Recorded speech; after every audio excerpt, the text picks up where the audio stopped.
Hello everyone.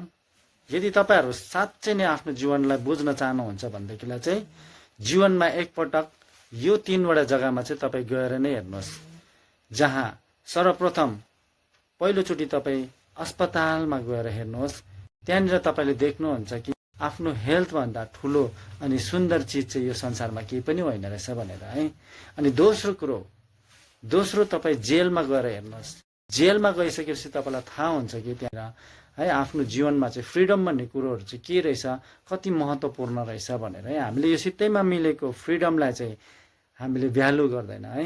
अनि तेस्रो जो चाहिँ हो शमशान घाट, त्यहाँ गइसकेपछि तपाईँलाई थाहा हुन्छ आफ्नो जीवनमा चाहिँ घमण्ड भन्ने कुरोको चाहिँ कुनै पनि ठाउँ नै छैन रहेछ भनेर है।